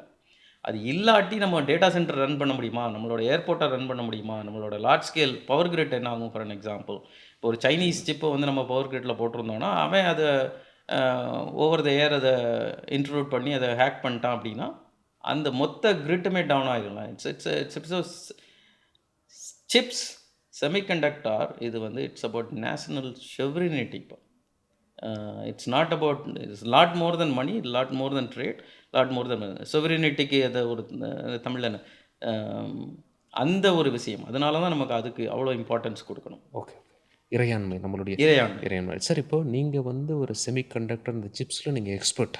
யூஎஸில் நீங்கள் 20 வருஷத்துக்கு மேலே இருந்திருக்கீங்க, அந்த இண்டஸ்ட்ரியில் நீங்கள் ஒர்க் பண்ணியிருக்கீங்க. பாமர மக்களுக்கு புரிகிற மாதிரி செமிகண்டக்டர் பற்றி சொல்லுங்களேன். செமிகண்டக்டர்னால் அவங்க எப்படி புரிஞ்சுக்கலாம்? செமிகண்டக்டர்னால் என்ன? அவங்க செல்ஃபோன், அன்றாடம் இன்னைக்கு பயன்படுத்துகிற செல்ஃபோன், அந்த செல்ஃபோனில் உள்ளே இருக்கிற சிப்ஸு செமிகண்டக்டர். ஓகே. அன்னைக்கு முன்னால் வந்து கம்ப்யூட்டர், அதாவது கால்குலேட்டர் வச்சுருந்தாங்க. ஓகே. எல்லாருமே ஸ்கூலுக்கு போகும்போது பிள்ளைங்க கால்குலேட்டர், நம்ம பண்ணுற ஒரு கணக்கை ரொம்ப வேகமாக பண்ணக்கூடிய ஒரு கருவி கால்குலேட்டர். ஓகே. அந்த பண்ணக்கூடிய இது வந்து உள்ளே இருக்கிற ஒரு சிப், அது semiconductor. So it's a machine. Okay. எப்படி ஒரு எந்திரம் வந்து நம்மளுக்கு கமலக்கல்ல தண்ணி பாய்ச்சிக்கிட்டு இருந்தப்போ மோட்டரை போட்ட உடனே நம்ம பாட்டுக்கு பேசாமல் உட்கார முடிஞ்சு அது 5 ஹார்ஸ் பவரா 7 ஹார்ஸ் பவரா 10 ஹார்ஸ் பவரா வந்து வேலை நடந்துச்சோ, அதே மாதிரி நம்ம இந்த பண்ணுற வேலைகளை ஆட்டோமேட் பண்ணுறதுக்கு அந்த சொல்லி வச்ச மாதிரி டிட்டர்மினிஸ்டிக்காக பண்ணுறதுக்கும் மைக்ரோ யூனிட்ஸ் வச்சு பண்ணுறது தான் செமிகண்டக்டர். அதனால் அந்த கால்குலேட்டர்லேருந்து இன்றைக்கி செல்ஃபோன்லேருந்து கம்ப்யூட்டர்லேருந்து அவங்க இன்றைக்கி இந்த ஷோவை டிவியில் பார்த்துக்கிட்டு இருந்தாங்க. அந்த டிவியிலேருந்து எல்லாமே உள்ளே இருக்கிறது, உள்ள ஒரு எலக்ட்ரானிக்ஸ் இருந்து ஆப்ரேட் பண்ணிக்கிட்டு இருக்கு. அதுதான் செமிகண்டக்டர். ஸோ அந்த செமிகண்டக்டர் இல்லைன்னா இன்றைக்கி நம்ம செல்ஃபோனில் பேச முடியாது. செல்ஃபோனில் பேச முடியாது, வாட்ஸ்அப் ஒர்க் ஆகாது, ஓகே, டிவி பார்க்க முடியாது, இன்டர்நெட் கிடையாது. இப்போ வேறு என்ன சொல்கிறோம், இப்போ பொதுவாக ஊருக்குள்ளே போனோன்னா யார் பார்த்தாலும் கையில் செல்ஃபோன் இருக்குது, அப்படியே பார்த்துக்கிட்டு இருக்காங்க, ரீல் பார்க்குறாங்க, வாட்ஸ்அப் மெசேஜ் பண்ணுறாங்க, எல்லாம் பண்ணுறாங்க. எதுவுமே செய்ய முடியாது. எதுவுமே செய்ய முடியாது. செமிகண்டக்டர் இல்லாமல் நீங்கள் வந்து இன்ஸ்டாகிராமில் நீங்கள் ஒரே இப்போ ஃபோட்டோ எடுத்து இது பண்ண முடியாது. உங்கள் செல்ஃபோனில் ஃபோட்டோ எடுக்கிறீங்க, எடுத்த உடனே உங்கள் குவாலிட்டி மாற்றுறீங்க, அதில் வந்து ஸ்னாப்சாட்டில் ஃபார் அன் எக்ஸாம்பிள் அது வந்து இந்த இதெல்லாம் போடுறீங்க, எல்லாம் மாஸ்க் போடுறீங்க, அது பண்ணுறீங்க, இது பண்ணுறீங்க. அது எல்லாமே சாஃப்ட்வேர் பண்ணுதுன்னு நினச்சாலும் உள்ள actually there is a graphic processor, there is a video processor, there is a image processor. அந்த சிப்பு தான் அதை வேகமாக பண்ண முடியும். அதெல்லாம் அது இல்லாட்டி நீங்கள் இதெல்லாம் பண்ண முடியும். செமிகண்டக்டர் இல்லைன்னா இன்ஸ்டாகிராம் இல்லை, ஃபேஸ்புக் இல்லை. அந்த செமிகண்டக்டரை நாம் எந்த பொருள்லேருந்து தயார் பண்ணுறோம், ப்ளஸ் இந்தியாவில் செமிகண்டக்டர் உற்பத்தியில் எவ்வளோ ஸ்ட்ராங்காக இருக்கும்? நம்ம நல்ல கொஸ்டின் சார். செமிகண்டக்டர் எதில் தயாரிக்கிறோம் அப்படின்னா, விலையில்லாத மணலில் இருந்தால், சாதாரண மணல், வீடு கட்டுறோமே அந்த மாதிரி வீடு கட்டுற மணல் தான் வந்து செமிகண்டக்டர். சிலிக்கன் டை ஆக்சைடு, அதான் வந்து சிலிக்கன்கிறது மணல். ஓகே. அதை பாலிஷ் பண்ணி கண்ணாடி ஆக்கி அதில் வந்து காப்பர் மெட்டலை போடுவோம். ஓகே. உங்களுக்கு சிலிக்கன் இது இருக்குது, கண்ணாடியாக சிலிக்கன் இருக்குது, அதில் மெட்டலை போடுறீங்க. அங்கே வந்து இப்போ நான் கொஞ்சம் டெக்னிக்கலாக உள்ளே போகிறேன், மன்னிக்கணும். உள்ள கேட் அப்படிங்கிறது ஒன்று வரும். அதாவது சிலிக்கன் கம்ப்யூட்டரில் என்ன பார்த்தீங்கன்னா ஆன் ஆஃப் அப்படிங்கிறது தான் பேசிக். இது 0101 பைனரி லாங்குவேஜ். இந்த ஆன் ஆஃப் சொல்கிறதுக்கு உள்ள ஒரு கேட் இருக்கும். இந்த கேட்டை ஆன் ஆஃப் பண்ணுறதுக்கு அந்த ஒரு சிமாஸ் அப்படின்னு எல்லாம் வரும். அதை வந்து என்ன பண்ணுவோன்னா, ஒரு சிப்பு பார்த்தீங்கன்னா அதில் வந்து ஒரு பில்லியன், அதாவது ஒரு சாதாரணமாக ஒரு சிப்பில் வந்து 100 கோடி அந்த ஆன் ஆஃப் சுவிட்ச் இருக்கும். ஓகே. சாதாரணமாக 100 கோடி ஆன் ஆஃப் சுவிட்ச் இருக்கும். அது எல்லாம் எப்படி அதை ஆன் ஆஃப் பண்ணுறோம் அப்படிங்கிறத வச்சு அந்த ஃபங்க்ஷனாலிட்டி வருது, கம்ப்யூட்டிங் நடக்குது. அந்த கம்ப்யூட்டிங் வச்சு தான் மீதி எல்லாமே. ஐம் சாரி, உங்கள் கேள்வியை மறக்கிறேன். ஆமாம், நம்ம எந்த பொருள்லேருந்து செமிகண்டக்டர் செய்கிறோன்னு கேட்டோம். நீங்கள் சொன்னீங்க சாதாரண மணல்லேருந்து. அந்த மணல் வளம் நம்மக்கிட்ட இருக்குது, ஆனால் போதுமாக நமக்கு தேவையான செமிகண்டக்டர் நம்ம ஊர்லேயே தயார் பண்ணக்கூடிய கெப்பாசிட்டி நமக்கு நல்ல கொஸ்டின். இப்போ வந்து இப்போ நான் சொன்னேன் இல்லையா, ஒரு 100 கோடி டிரான்சிஸ்டர் உள்ளே இருக்கும் அப்படிங்கிறது ஒரு சிப்புக்குள்ள. உங்களுக்கு ஒரு முடி இருக்குது பார்த்தீங்களா, அந்த முடி சைஸுக்குள்ளே உங்களுக்கு வந்து ஆயிரக்கணக்கான டிரான்சிஸ்டர் வைக்கணும். ஓகேங்களா. ஸோ அந்த மினியேச்சர் ஆக்சுவலி அதனால தான் இந்த 2 நானோமீட்டர், 3 நானோமீட்டர், 5 நானோமீட்டர் அப்படிங்கிறது. நேனோ அப்படிங்கிறது 1லேருந்து 10⁻⁹. ஓகே. கிகானா 10⁻⁹ இந்த நேனோ. அந்த சைஸில் உங்களுக்கு அதான் ஒரு ஒரு முடி சைஸுக்குள்ளே நீங்கள் ஆயிரக்கணக்கான டிரான்சிஸ்டர் ஃபிட் பண்ணணும். அப்போ வந்து அவ்வளோ எலக்ட்ரான் மைக்ரோஸ்கோப் வச்சு டெபாசிட் பண்ணணும். ஓகே. டெபாசிட் பண்ணணும். ஓகே. மாஸ் டெபாசிட் பண்ணணும். அந்த இதுக்கான எக்யூப்மெண்ட் வேணும். இப்போ செமிகண்டக்டர் மேனுஃபேக்சரிங் பொறுத்த மட்டுக்கும் மணலை பொறுத்த விஷயம் இல்லை. அந்த எலக்ட்ரோ அந்த நிறைய விஷயங்கள் இருக்குது. வேப்பரைசிங், எட்ஜிங்கு, இது நிறைய இருக்குது. இதில் அந்த அந்த எக்யூப்மெண்ட்ஸ் இப்போ பார்த்தீங்கன்னா அதை தயாரிக்கிறவங்கலாம் யூஎஸில் தான் இருக்கிறாங்க. அப்ளைட் மெட்டீரியல்ஸு, லேம் ரிசர்ச்சு, நம்ம கேலேட் அண்ட் கோர், இந்த மாதிரி கம்பெனிஸ் அது எல்லாமே அமெரிக்காவில் தான் இருக்குது. உங்களுக்கு எல்லா சிப்ஸும் பார்த்தீங்கன்னா இன்றைக்கி தாய்வான் டிஎஸ்எம்சி அப்படின்னு சொல்கிறோம். அவங்க தான் இன்றைக்கி உலகத்தில் இருக்க மெஜாரிட்டி ஆஃப் த சிப்ஸை மேனுஃபேக்சர்ட் வந்து தாய்வானில் தான் பண்ணுறாங்க. ஓகே. ஆனால் அந்த தாய்வானில் பண்ணுறாங்களே அவங்களுக்கு எக்யூப்மெண்ட் சப்ளையர் அமெரிக்காவில் தான் இருக்கிறாங்க. ஓகே. அங்கே அஃப்கோர்ஸ் இன்றைக்கி தாய்வானில் போட்டிருக்காங்க. அதே எக்யூப்மெண்ட் மேனுஃபேக்சரர் இன்றைக்கி இந்தியாவும் வர ஆரம்பிச்சிருக்கிறாங்க. ஸோ அதனால் அந்த சைஸில் பண்ணுறது, சைஸ் தான் மேட்டர் சார். நம்ம செமிகண்டக்டர் பார்க்கும்போது இந்தியா எங்கே இருக்கும் அப்படின்னு கேட்டிங்க. உண்மையிலே பார்த்தீங்கன்னா இந்தியா உலகத்தில் அமெரிக்காவுக்கு அடுத்து அட்வான்ஸ் ஸ்டேட்டில் செமிகண்டக்டர் மேனுஃபேக்சரிங் வரும் பொறுத்த மட்டுக்கும் அட்வான்ஸ் அமெரிக்காவுக்கு அடுத்து 2வது இடத்துல அட்வான்ஸாக இருந்தது இந்தியா. ஓகே. நீங்கள் நம்ப முடியுதா? இன்றைக்கி நம்ம வந்து 1960களில் ஃபேர்சைல்ட் செமிகண்டக்டர் அப்படிங்கிறது ஒரு ஏர்லி கம்பெனி. அவங்க தான் வந்து இந்த இதெல்லாம் பண்ண ஆரம்பிச்சது. அப்போ அவங்க உலகத்தில் எக்ஸ்பேண்ட் பண்ணணும்னு பார்க்கும்போது அவங்க கன்சிடர் பண்ணது இந்தியா தான். ஓகே. அன்னைக்கு இருக்கிற ஃபாரின் பாலிசி, அன்னைக்கு இருந்த பேசிக்கலி கவர்மெண்ட் இன்சென்டிவ்ஸ்லாம் கொடுக்கல அப்படின்னு தான் அவங்க போய் அன்றைக்கி பெனாங் மலேசியாவுக்கு போனாங்க. அங்கே போய் இஸ்ரேலில் போய் செட்டப் பண்ணாங்க. பெனாங்கில் போய் செட்டாங்க. அதுக்கப்புறம் ஒரு முக்கியமான டேர்னிங் பாயிண்ட் பார்த்தீங்கன்னா 1984 to 87 டைம் ஃப்ரேம். அதாவது டிஎஸ்எம்சி அப்படிங்கிற ஒரு நிறுவனம் தாய்வானில் அன்றைக்கி 84 கிடையாது. மாரிஸ் சாங் அப்படிங்கிறவர் வந்து யூஎஸில் வேலை பார்த்துக்கிட்டு அங்கே இருக்கிற அந்த சைனீஸ் கவர்மெண்ட் வந்து அவர் யூஎஸ்லேருந்து இங்கே கூப்பிட்டு வந்து நீங்கள் ஒரு செமிகண்டக்டர் ஃபேப் ஆரம்பிங்க அப்படின்னு வந்து ஒரு 3 வருஷமாக உட்காந்து உருவாக்குறாங்க. அதுக்கு முன்னாலேயே 1984 நம்ம தமிழ்நாட்டில் மேட்டூர் பக்கத்தில் மெட்கம் அப்படிங்கிற ஒரு செமிகண்டக்டர் மேனுஃபேக்சரிங் கம்பெனி வந்து லான்ச் பண்ணியாச்சு. ஐஏஎஸ்சியில் இருக்கிற ப்ரொஃபஸர் வாசுதேவமூர்த்தி அப்படிங்கிறவர் தான் அதை இது பண்ணி அன்னைக்கு தமிழ்நாடு கவர்மெண்ட், அன்றைக்கி இருந்த கவர்மெண்ட்டு அவங்க கேட்ட பவரை வந்து கொடுக்கல, சப்சிடைஸ்டு பவரை கொடுக்கல. அது மூட வேண்டியது ஆயிடுச்சு. சன்மார்க் குரூப் அப்படின்னு ஒரு மெட்டலர்ஜி கம்பெனி இருந்துச்சு, அதோட சேர்த்து. ஸோ கவர்மெண்ட் சப்போர்ட் இல்லாமல் உங்களுக்கு பார்த்தீங்கன்னா டிஎஸ்எம்சி இன்றைக்கி நீங்கள் Apple manufactured chips are manufacture TSMC. GPU சொல்கிறீங்களே, ஏஐக்கான ஜிபி எல்லாமே என்விடியாவோட சிப்ஸ் எல்லாம் மேனுஃபேக்சர் டிஎஸ்எம்சி ஆரம்பிக்கிறதுக்கு முன்னாலேயே மெட்கம்ங்கிற ஒன்றை உருவாக்கி இங்கே வந்து நடந்துக்கிட்டு இருந்துச்சு. கவர்மெண்ட் ஃபெயிலியர்னால அது இங்கே மூடிட்டாங்க. அதுக்கப்புறம் சண்டிகரில் எஸ்சிஎல் அப்படின்னு ஒன்று ஆரம்பித்தாங்க. அது பார்த்தீங்கன்னா அன்றைக்கி வேர்ல்டில் 5000 நானோமீட்டர்லேருந்து 800 நானோமீட்டருக்கு போனாங்க. அன்னைக்கு 84ல் 800 நானோமீட்டர் தான் அட்வான்ஸ்டு டெக்னாலஜி. அதை இந்தியாவில் பண்ணிக்கிட்டு இருந்தோம். அங்கே ஒரு தீ விபத்து வந்துருச்சு. ஸோ அதுக்கப்புறம் அதை திரும்ப ரிவைவ் பண்ணுறதுக்கு யாரும் எந்த எஃபர்ட்டும் போடலை. அண்ட் 2005-6 டைம் ஃப்ரேமில் திரும்ப ஒரு குளோபல் கம்பெனி தமிழ்நாட்டில் பர்டிகுலர்லி செட் பண்ணுறதுக்கு வந்தாங்க. இங்கே போர்ட்டில் வந்து அந்த எக்யூப்மெண்ட் நான் சொன்னேன் பார்த்தீங்களா, அந்த எக்யூப்மெண்ட்ஸ்லாம் போர்ட்டில் வெயிட் பண்ணிக்கிட்டு இருந்துச்சு. பல மாதங்களாக வெயிட் பண்ணிக்கிட்டு இருந்துச்சு. கவர்மெண்ட் வந்து அவங்க கேட்ட இன்சென்டிவ்ஸ் கொடுக்கல. அவங்க அப்படியே சைனா கொண்டு போனாங்க. இங்கே க்ளீன் ரூம்லாம் செட் பண்ணாங்க. அதை அப்படியே ஸ்க்ராப்பாக விற்றாங்க. இதுதான் நடந்துச்சு. ஸோ யோசிச்சு பாருங்கள், இன்றைக்கி 2 நானோமீட்டர் 3 நானோமீட்டர் நம்ம பேசிக்கிட்டு இருக்கும்போது நம்ம சண்டிகரில் அந்த ஃபேப் அந்த மேனுஃபேக்சரிங் பிளான்ட் இன்னும் இருக்குது. ஆக்சுவலி எஸ்சிஎல் இது இருக்குது. அது நம்மளோட இஸ்ரோவோட ஸ்பேஸ்க்கெல்லாம் அனுப்புகிறோமே அந்த சிப்ஸை பண்ணிக்கிட்டு இருக்குது. ஆனால் நம்ம அட்லீஸ்ட் ஒரு 12 ஜென்ரேஷன் பின்னால் இருக்கும். ஸோ சம்மரி 84ல் டிஎஸ்எம்சி இல்லாத காலத்தில் நம்ம வேர்ல்டில் என்ன இருந்துச்சோ அந்த டெக்னாலஜி வச்சுக்கிட்டு இருந்தோம். சக்ஸஸிவ் கவர்மெண்ட் ஃபெயிலியர்னால இன்றைக்கி 12 ஜென்ரேஷன் பின்னால் இருக்கும். இப்போது ஃபியூச்சர் அப்படின்னு எடுத்து பார்த்தீங்கன்னா கடந்த 3-4 வருஷத்தில் பிரைம் மினிஸ்டர் மோடி அவங்க இந்த இந்தியா செமிகண்டக்டர் மிஷன் போட்டு ஒரு $10 பில்லியன் ஃபண்டு இதுக்கு அலாட் பண்ணி கடந்த 1.5 வருஷத்தில் மட்டும் 1.5 லட்சம் கோடி இன்வெஸ்ட்மெண்ட் இங்கே வந்திருக்கு. டாட்டா போன்ற நிறுவனங்கள் வந்து இன்றைக்கி பார்த்தீங்கன்னா தமிழ்நாட்டிலையும் அதுக்கான ஒரு யூனிட் இப்போ ஒசூரில் அந்த ஆக்சுவல் ஃபேப் கிடையாது, தமிழ்நாட்டில் வந்திருக்கணும். அகைன் இங்கே இருக்கிற கவர்மெண்ட் ஃபெயிலியர் அது அப்படியே குஜராத்துக்கு போச்சு, அஸ்ஸாம் இந்த மாதிரி மாநிலங்களுக்கு போயிருக்கு. பட் ஐ திங்க் நம்மளோட ஓன் சிப் இப்போ தான் வந்து ஆனரபிள் மினிஸ்டர் அஸ்வினி வைஷ்ணவ்ஜி வந்து அனௌன்ஸ் பண்ணாங்க போன வாரம் கூட, first made in Bharat chip அப்படின்னு. There is a momentum, there is a lot of external investment coming in. அதனால் இன்னும் ஒரு ஐ திங்க் நம்ம விக்சித் பாரத்னு பிரைம் மினிஸ்டர் மோடி சொல்லிக்கிட்டு இருக்காங்க, நம்மளாம் சொல்லிக்கிட்டு இருக்கோம். 2047 சுதந்திரம் வாங்கி 100 வருஷம் கழிச்சு அந்த விக்சித் பாரத் அந்த டைம் ஃப்ரேமில் ஐ திங்க் வேர்ல்டு சிலிக்கான் சப்ளையில் அட்லீஸ்ட் 1/3 ஆஃப் த சப்ளை இந்தியாவிலேருந்து போகும் அப்படின்னு நம்புகிறோம். ரொம்ப அழகாக தெளிவாக சொன்னீங்க சார். செமிகண்டக்டர்னால் என்ன, எதுலேருந்து உருவாக்குறாங்க, ப்ளஸ் செமிகண்டக்டர் எங்கெல்லாம் யூஸ் ஆகுது அப்படின்னு சொல்லிட்டு. மறுபடியும் நம்ம லோக்கல் அரசியலுக்கு வருவோம். ஏன்னா இது தேர்தல் காலம். நிச்சயமா சார். இன்னொரு 8 மாதம் தான் இருக்குது தேர்தல்களுக்கு. மக்கள் மத்தியில் எந்த மாதிரியான பிரச்சாரத்தை நீங்கள் கொண்டு போயிருக்கீங்க? சார், ஊழல் இல்லாத ஆட்சி நம்மளுக்கு தேவை. இன்னைக்கு இங்கே பார்த்தீங்கன்னா வேலைவாய்ப்பு. தமிழ்நாட்டில் இன்னைக்கு 7.5 கோடி பாப்புலேஷன், 8 கோடின்னு சொல்லுவாங்க. பட் சென்சஸ் ப்ரொஜெக்ஷன் படி 7.5 கோடி பாப்புலேஷன் இருக்குது. கிட்டத்தட்ட 6.25 கோடி ஓட்டர்ஸ் இருக்கிறோம். தமிழ்நாட்டில் 1.5 கோடி educated unemployed graduate, unemployed graduates மட்டும் 1.5 கோடி பேர் இருக்காங்க. அப்போ அது ஒரு பிக் சங்க் ஆஃப் பாப்புலேஷன். இவனுக்கு இந்தியாவோட இன்னைக்கு ஒரு நல்ல விஷயம் இந்தியா பார்த்தீங்கன்னா, இந்தியாவோட median age is around 26 to 28. அது இன்னைக்கு அந்த எக்கனாமிக்கெலாம் எடுத்து பார்த்தீங்கன்னா 40, 41 இருக்கும்போது நல்ல விஷயம். அதே நேரத்தில் இவ்வளோ ஸ்ட்ராங்காக ஒர்க் பண்ணுறதுக்கு ஒரு பெரிய ஒர்க் ஃபோர்ஸ் இருக்கும்போது அங்கே வேலை வாய்ப்பு இல்லை.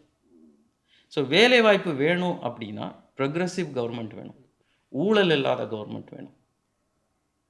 அப்போ ஒரு வேலையை உருவாக்குறதுக்கான இன்சென்டிவ்ஸை உருவாக்குற கவர்மெண்ட்டாக வேணும், விலைவாசி உயர்த்தாத கவர்மெண்ட்டாக வேணும். இன்றைக்கி பார்த்தீங்கன்னா கடந்த 4 வருஷத்தில் எல்லாவற்றையும் ஃப்ரீபி கொடுத்து 1000 ரூபாய் கொடுத்துட்டு 4000 ரூபாய் சம்பாதிச்சுக்கிட்டு இருக்கு கவர்மெண்ட். சொத்து வரி உயர்வு, பால் வரி உயர்வு, குறிப்பாக எலக்ட்ரிசிட்டி, கமர்ஷியல் எலக்ட்ரிசிட்டி ப்ரைஸ் உயர்வு. என்னோட தென்காசி மாவட்டத்தில் இருந்த கயர் தொழில், அந்த தென்னைநார் தொழிலில் பார்த்தீங்கன்னா இருந்தவங்க எல்லாரும் மூடிட்டாங்க. காரணம், கரண்ட் பில் கட்ட முடியலை, ஆனால் அவ்வளோ உயர்த்திட்டாங்க. ஸோ வரியை குறைத்து நீங்கள் பார்த்தீங்கன்னா இந்த வருஷ பட்ஜெட்டில் உங்களுக்கு ரெவன்யூ ரெசிப்ட்ஸ் வந்து 15% மேலே போயிடும் அப்படிங்கிறாங்க. ஜிடிபி 15% மேலே போதும், ரெவன்யூ ரெசிப்ட் எப்படி போதுன்னா அதிகமான டேக்ஸ் போட போகிறோம் அப்படிங்கிறாங்க. So progress orient government, capex spending அதிகமாக்குற ஒரு கவர்மெண்ட், ஊழல் இல்லாத ஆட்சி, எல்லா மக்களுக்குமான ஆட்சி, வேலைவாய்ப்பை உருவாக்குற ஆட்சி, பெண்களுக்கு பாதுகாப்பு இருக்கிற ஒரு ஆட்சி, ஜாதிய வன்கொடுமைகளை இம்மிடியேட்டாக தடுக்கிற ஒரு ஆட்சி. இந்த மாதிரி ஆட்சிகள், லாக்அப் டெத்ஸ், சேஃபாக மக்கள் போயிட்டோம். நீங்கள் பார்த்தீங்கன்னா அம்மா கவர்மெண்ட் இங்கே இருக்கும்போது எல்லாருமே பொதுவாக சொல்லுவாங்க, அம்மா கவர்மெண்ட் இருந்தால் பொதுவாக சேஃபாக இருக்கும், அந்த அமைதி வளம் வளர்ச்சி அப்படின்னு அம்மா சொல்லியிருக்கிறாங்க. நாங்களும் அதைத்தான் தொடர்ந்து சொல்கிறோம். பிஜேபிலையும் அந்த அமைதியான, இன்றைக்கி பிரதமர் மோடி அவர்கள் பார்த்தீங்கன்னா ஒரு அமைதியான இந்தியா, உள்நாட்டு கலவரம் கிடையாது. அவர் பிரைம் மினிஸ்டர் ஆன பிறகு வெளிநாட்டிலேருந்து யார் வந்தாலும் இம்மிடியேட்டாக அவங்க எதிர்பார்க்காத அளவுக்கு தாக்குதல் கொடுக்கப்படும். எவனும் திரும்ப இந்தியாவை தாக்கணும் அப்படின்னு கூட நினைக்கக்கூடாது அப்படிங்கிறது கொடுக்கப்படும். இன்ஃப்ராஸ்ட்ரக்சர் ஸ்பெண்டிங் எங்கே பார்த்தாலும் உங்களுக்கு ரயில் ரோட் கட்டுறதா இருக்கட்டும், ஏர்போர்ட் கட்டுறதா இருக்கட்டும், எலக்ட்ரிசிட்டி கிரிட்ஸ் போடுறதா இருக்கட்டும், பாலங்கள் கட்டுறதா இருக்கட்டும். ஒரு குறிப்பாக சொல்கிறேன், இன்றைக்கி கடந்த யூபிஏ ஆட்சியில் பார்க்கும்போது ஒரு நாளைக்கு 15 கிலோமீட்டர் ரோடு போட்டுக்கிட்டு இருந்தாங்க. மோடி அவர்களோட கவர்மெண்ட்டில் ஒரு நாளைக்கு 84 கிலோமீட்டர் ரோடு போட்டுக்கிட்டு இருக்கோம், ஹைவே போட்டுக்கிட்டு. அதனால் உங்களுக்கு ரோடு போடுறதுனால மக்கள் மூவ் பண்ண முடியுது, ட்ரேட் அதிகமாகுது, உற்பத்தி அதிகமாகுது. ஸோ மக்கள்கிட்ட நாங்கள் கொண்டு போகிறது தமிழ்நாட்டில் ஊழலற்ற ஆட்சி, எல்லாருக்குமான ஆட்சி, லா அண்ட் ஆர்டர் கரெக்டாக இருக்கிற ஒரு ஆட்சி, பெண்கள் பாதுகாப்பாக இருக்கக்கூடிய ஒரு ஆட்சி, எல்லாரும் அஃபோர்ட் பண்ணுற மாதிரி விலைவாசிகளை வச்சுக்கிற ஒரு ஆட்சி. இது எங்களோட முன்னெடுப்பாக இருக்கும். ஜெயலலிதா அவர்கள் ஆட்சியை பற்றி பெருமையாக பேசுனீங்க. அதுக்கப்புறம் ஓபிஎஸ் வந்தார், அதுக்கப்புறம் இபிஎஸ் வந்தார். அவங்களுடைய ஆளுமை பற்றி உங்களுடைய அபிப்பிராயம் என்ன? அவங்க அம்மாவோட இதை கண்டினியூ பண்ணாங்கன்னு தான் நான் சொல்லுவேன். அதில் எந்த குறையும் இல்லை. இன்ஃபேக்ட் அந்த 4 வருஷத்தில் இபிஎஸ் அவர்கள் இருந்தபோது நீங்கள் இன்றைக்கி பாருங்கள், கல்வி நம்ம முக்கியமான ஒரு விஷயம். எந்த மாநிலத்துக்கும் யாருக்குமே குடும்பங்களுக்குமே நம்ம அம்மா அப்பா பட்னியாக கிடந்தாலும் பிள்ளைகளுக்கு காலேஜ் ஃபீஸுக்கு கடன் வாங்கி தலையை அடகு வச்சனாலும் பள்ளிக்கூடம் அனுப்பணும்னு பார்த்துக்கணும். கல்வி ஒரு முக்கியமான விஷயம். நீங்கள் எடுத்து பாருங்கள், நம்ம பட்ஜெட்டு, தமிழ்நாடு பட்ஜெட்டு நியர்லி 4,39,000 கோடி. அந்த கடன் அதில் 57,000 கோடி கல்விக்கு மட்டும் கொடுக்குறோம். ஒரு மிகப்பெரிய அலோகேஷனே கல்வி தான். ஆனால் இன்றைக்கி பாருங்கள், எத்தனை புது காலேஜ் திறந்துருக்குறாங்க. எடப்பாடி அவர்கள் கவர்மெண்ட் இருந்தப்போ 55 புது கலை அறிவியல் கல்லூரி தொடங்கப்பட்டிருக்கு, 11 மெடிக்கல் காலேஜ் தொடங்கப்பட்டிருக்கு, 5 வெட்டினரி சயின்ஸ் காலேஜ் தொடங்கப்பட்டிருக்கு, 6 லா காலேஜ் தொடங்கப்பட்டிருக்கு. ஆனால் இந்த கவர்மெண்ட்டில் பாருங்கள், எம்ஆர் காந்தி அவர்கள் சட்டசபையில் கேட்குறாங்க, எங்கள் ஏரியாவில் ஒரு லா காலேஜே இல்லை, கொடுங்கய்யா அப்படின்னு. எஜுகேஷன் என்ன சொல்கிறாரு, அதுக்கு தேவையான பணம் வெறும் 15 கோடியோ நம்ம, எங்களுக்கு 10 கோடியோ 15 கோடியோ இல்லை அப்படின்னு சொல்கிறாங்க. 57,000 கோடி பட்ஜெட் இருக்கிற ஒரு கவர்மெண்ட்டில் ஒரு 15 கோடியை வச்சு ஒரு கவர்மெண்ட் ஒரு லா காலேஜ் கட்ட முடியலை. ஆனால் எடப்பாடி அவர்கள் கவர்மெண்ட்டில் இருந்தபோது பார்த்தீங்கன்னா, எங்கள் கூட்டணியில் இருந்த அந்த கவர்மெண்ட்டில் பார்த்தீங்கன்னா, நான் இப்போ லிஸ்ட் பண்ணேன் எத்தனை காலேஜஸ் உருவாக்கினாங்க அப்படின்னு. ஆனால் இங்கே இந்த கவர்மெண்ட்டில் 10 கோடி இது பண்ணி ஒரு காலேஜ் கட்ட முடியலை. ஆனால் 50-100 கோடி செலவு பண்ணி கார் ரேஸ் நடத்த முடியுது, பேனா வைக்கிறதுக்கு பட்ஜெட் இருக்குது. ஸோ ப்ரியாரிட்டிஸ் பாருங்கள். டாஸ்மாகை பொறுத்த வரைக்கும் உங்களுடைய அபிப்பிராயம் என்ன? சார், தமிழ்நாட்டில் உங்களுக்கு ஒரு புள்ளி விவரம் சொல்கிறேன். த லிக்கர் கேபிட்டல் ஆஃப் இந்தியானா அது தமிழ்நாடு தான் சொல்லணும். தனிநபர் வருமானத்தை பற்றி பேசுவோம். ஏன்னா மக்கள் இந்த திமுக கவர்மெண்ட் எப்போவுமே எங்கள் ஆட்சியில் தனிநபர் வருமானம் தமிழ்நாட்டில் அதிகமாக இருக்கும். ஐயா, தனிநபர் கடனும் அதிகமாக இருக்கிறது தமிழ்நாட்டில் தான். தனிநபர் சாராய வருமானமும் இந்தியாவிலே தமிழ்நாட்டில் தான் அதிகம். ஒரு ஆளுக்கு ஒரு வருஷத்துக்கு 7,200 ரூபா. இப்படி சொல்லுவாங்க. உடனே என்ன சொல்லுவாங்க, இந்தியாவிலே அதிக டாஸ்மாக் வருமானம், அதாவது சாராய வருமானம் வர்றது உத்தரப்பிரதேசம் தான் அப்படின்னு சொல்லுவாங்க. உத்தரப்பிரதேசம் நம்மளோட 3 மடங்கு மக்கள் தொகை அதிகம். இங்கே 8 கோடின்னு வச்சுட்டா அவங்க 24 கோடி இருக்கிறாங்க. இங்கே 57,000 கோடி வந்து டாஸ்மாக் வருவாங்க, 63,000 கோடி. சுருக்கமாக சொல்லணும்னா, அங்கே 3 பேர் சேர்ந்து ஒரு பாட்டில் குடிக்கிறான், இங்கே ஒருத்தன் ஒரு பாட்டில் குடிக்கிறான். பாருங்க, எடப்பாடி அவர்கள் கவர்மெண்ட் முடியும் போது தமிழ்நாட்டோட டாஸ்மாக் வருமானம் 31,000 கோடி, இன்னைக்கு 55,000 கோடி. 4 வருஷத்தில் எங்கன்னு பாருங்க. அதிமுக, அதாவது ஜெயலலிதா அவர்கள் ஆட்சியில் இருந்தபோதோ அல்லது எடப்பாடி அவர்கள் ஆட்சியில் இருந்தபோதோ அவங்களும் டாஸ்மாகை மூடலை. அதை நீங்கள் ஒரு மைனஸாக பார்க்குறீங்களா? அதாவது டாஸ்மாக் மூட முடியும் அப்படிங்கிறது டக்குன்னு வந்து யாரும் மூட முடியாது. ஆனால் அந்த கவர்மெண்ட்டில் நீங்கள் பார்த்தீங்கன்னா படிப்படியாக குறைப்போம் அப்படின்னாங்க. 500 குறைப்போம் அப்படின்னாங்க, குறைச்சாங்க. 5,500லேருந்து 4,800க்கு கொண்டு வந்தாங்க. இவங்க என்ன குறைச்சாங்கன்னு சொல்லுங்கள். கோவிட் டைமில் ஒரு பொன்னான வாய்ப்பு வந்தது. நிறைய நாள் வந்து டாஸ்மாகை மூடி வச்சுருந்தாங்க, ஊரடங்கெல்லாம் போட்டாங்க. எல்லாரும் டாஸ்மாகை நிரந்தரமாக மூடிடுவாங்களா அதிமுக அரசு அப்படின்னு சொல்லி நினைக்கும் போது திடீர்னு ஒரு நாள் டாஸ்மாக் திறந்துட்டாங்க. அந்த பர்டிகுலர் மூவை பற்றி உங்களுடைய அபிப்பிராயம் என்ன? வருமானம் தான். கவர்மெண்ட்டை ரன் பண்ண தெரியல. டாஸ்மாக் வருமானத்தை நம்பி இந்த கவர்மெண்ட் நீங்கள் எடுத்து பாருங்கள். அதான் சொல்கிறேன். 4,30,000 கோடி, 39,000 கோடி இந்த கவர்மெண்ட்டோட பட்ஜெட், இந்த வருஷ பட்ஜெட். அதில் 1,50 கோடி வந்து கடன் வாங்க போகிறாங்க. ₹1 87 பைசா ரெவன்யூ எக்ஸ்பெண்டிச்சருக்காக போகுது. அதாவது என்னென்னா, சம்பளம் கொடுக்கறதுக்கும் பென்ஷன் கொடுக்கறதுக்கும் இந்த மகளிர் உரிமை திட்டம் கொடுக்கறதுக்கும் ஃப்ரீபி கொடுக்கறதுக்கும் போகுது. மீதி 13 பைசா தான் டெவலப்மெண்ட்டுக்கு. இப்போ இந்த 87 பைசாவுக்கு கமிட் பண்ணிட்டாங்க, இதெல்லாம் கொடுப்போம் அப்படின்னு. எங்கேருந்து பணம் வரும்? 1,50,000 லட்சம் கடன் வாங்கியிருக்காங்க. உங்களுக்கு ஒரு கேவலமான விஷயம் என்ன தெரியுமா? இந்தியா சுதந்திரம் வாங்கி 75 வருஷத்தில் ஹிஸ்ட்ரியில் 2021 வரைக்கும் தமிழ்நாட்டோட கடன் வந்து 4,40,000 கோடி. 4 வருஷத்தில் டபுள் ஆயிடுச்சு. இன்றைக்கி பட்ஜெட் படி பார்த்தீங்கன்னா 2025-26 முடியும் போது 9,03,000 கோடி. இந்தியாவிலேயே அதிக கடன் வச்சுருக்க மாநிலம் தமிழ்நாடு தான். கூட்டணியை பற்றி பரபரப்பாக பேசக்கூடிய நேரம் இது. பாமக எந்த பக்கம் சாய்வாங்க அப்படின்னு சொல்லி எல்லாம் உற்று பார்த்து கொண்டு இருக்கும் பொழுது உட்கட்சி குழப்பம் அவங்களுக்குள்ளே வந்துருச்சு. தந்தை மகனுக்கே பிரச்சனை வந்துருச்சு. பாஜகவில் இதை பற்றி உங்களுடைய அபிப்பிராயம் என்ன? அவங்க உங்கள் பக்கம் சேரணுங்கிற ஆசை உங்களுக்கு இருக்கிறதா? அப்பாவும் மகனும் 2 பேருமே எங்கள் கூட இருப்பாங்க அப்படிங்கிற ஆசை மட்டும் இல்லை, நம்பிக்கை இருக்குது. அது அவங்களோட உட்கட்சி இது. அதனால் அதில் நான் கருத்து சொல்ல முடியாது. ஆனால் எப்போவுமே திரு ஐயா ராமதாஸ் அவர்களும் திரு அன்புமணி அவர்களும் நேஷ்னலிஸ்டிக் திங்கர்ஸ் 2 பேருமே.